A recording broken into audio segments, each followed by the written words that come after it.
ये कहानी एक जवान लड़के रोहित और उसकी पड़ोसन नेहा आंटी के बीच एक ऐसी मोहब्बत की दास्तां है जो धीरे धीरे एक जज्बाती और शारीरिक रिश्ते में बदलाव लाती है। पड़ोसन की चाहत रोहित एक 24 साल का लड़का था जो अपने नए फ्लैट में शिफ्ट हुआ था। उसके सामने वाले फ्लैट में नेहा आंटी रहती थी जो लगभग 36 साल की एक खूबसूरत, हसीन और क्लासी औरत थी।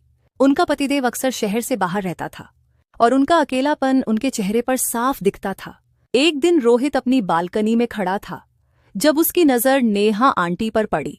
वो अपनी छत पर अपने गीले बाल सौख रही थी। उनका भारी बदन चमक रहा था।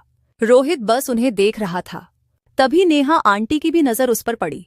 वो हल्की सी मुस्कुराई और अंदर चली गई, पर रोहित के दिल में एक अजीब सी कसक छूट गई। नजदीकियां अगले दिन नेहा आंटी लिफ्ट में रोहित से टकरा गई।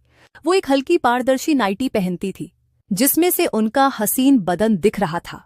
अरे रोहित, तुम नए आए हो ना? कैसा लग रहा है यहाँ? अनहोन अपनी सुलगती आवाज में पूछो। रोहित थोड़ा शर्मा गया पर बोला, हाँ आंटी, यहाँ का माहौल तो अच्छा है पर अकेला रहना थोड़ा अजीब लगता है। नेहा आंटी ने हंसी की और बोली, अकेलेपन का इलाज तो दोस्ती है और दोस्ती के लिए कोई उम्र नहीं होती। ये कहकर उन्हें रोहित के कांधे पर हाथ रखा और उनकी उंगली धीरे से उसकी शर्ट के कपड़े को महसूस करने लगी। रोहित का दिल तेज धड़कने लगा। उस रात रोहित नेहा आंटी के बारे में सोचता रहा।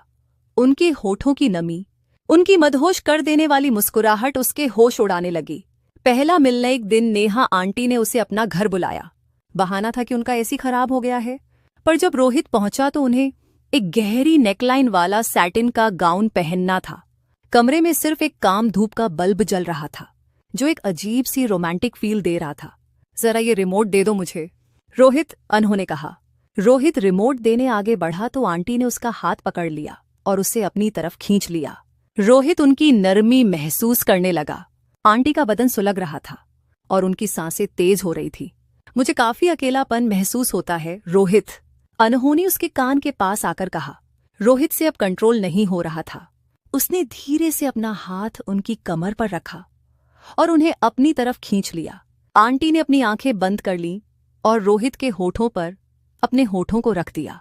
हमारी रात एक नई कहानी लिखी गई, एक ऐसी कहानी जो सिर्फ मोहब्बत और जुनून की थी। नेहा आंटी और रोहित के बीच का ये रिश्ता एक सिर्फ शारीरिक ही नहीं बल्कि एक अनोखी समझ और जज्बात की मिसाल बन गया। ये बस कहानी है, एक फंतासी। कैसी लगी?